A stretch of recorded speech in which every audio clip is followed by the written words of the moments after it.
Now, while you're out and about this summer, don't forget to protect your skin. Especially if you're 42. Even small amounts of sun exposure can be harmful. Dr. Al joins us live with more.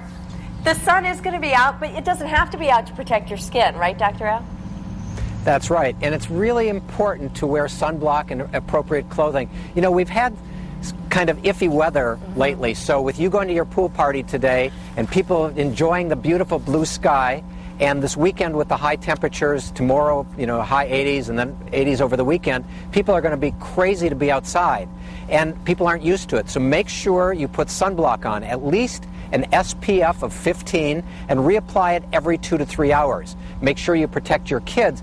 And Rachel, I was just inside examining a patient who's a farmer, and he's got red hair and kind of a ruddy complexion, and we talked about sun protection. I said, I'm going to be on TV in a few minutes, and he said he wears a straw hat when he's out in the field, but he still gets burned. So even if you have a hat on, even if you have protective clothing, it's important to use a sunblock and to be careful, because it's not a 100% guarantee that you won't get radiation from the sun. And do a lot of people make the mistake of just putting it on once and not reapplying?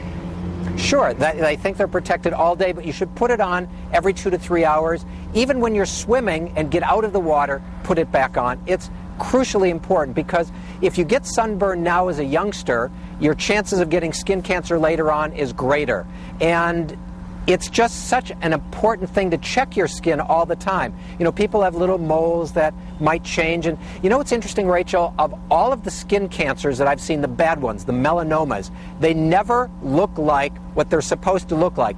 You know, we're supposed to, they change, or they're asymmetrical, or they're a certain color. And that is true. But really and truly, personally speaking as a doctor, of all the ones that I've diagnosed over the years, they don't look exactly like what they're supposed to look like.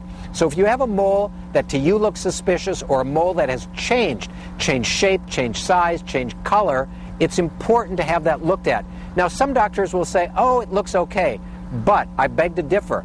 If you think the mole has changed, have it removed. I had a guy I saw last year who was like 68, and his 89-year-old mother said, you have a mole and I want it removed. And I looked at him, I said, to me it looks all right, but let's listen to your mother. Sure enough, it came back as a skin cancer. Really? Thank God for his mother. Mother knows best. 90 years old or 89 years old. Wow.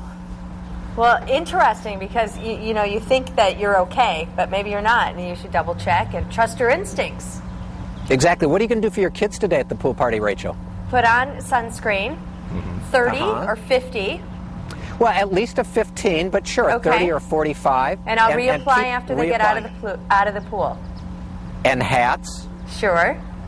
Okay, and keep them in the shade. Long sleeves, long pants, throw them in the pool. They'll be fine. No, long sleeves are ridiculous, but you know what to do. I know. But the other thing that they should do on hot days, drink a lot of fluids. Stay hydrated. If you're going to be in the triathlon this weekend at High Cliff, or if you're running or playing golf or doing gardening, drink a lot of fluids so you don't get dehydrated. It's really important. All right, great advice, Dr. Al, and have fun at the Tri this weekend. Thanks again. Okay, thanks you guys. Bye-bye.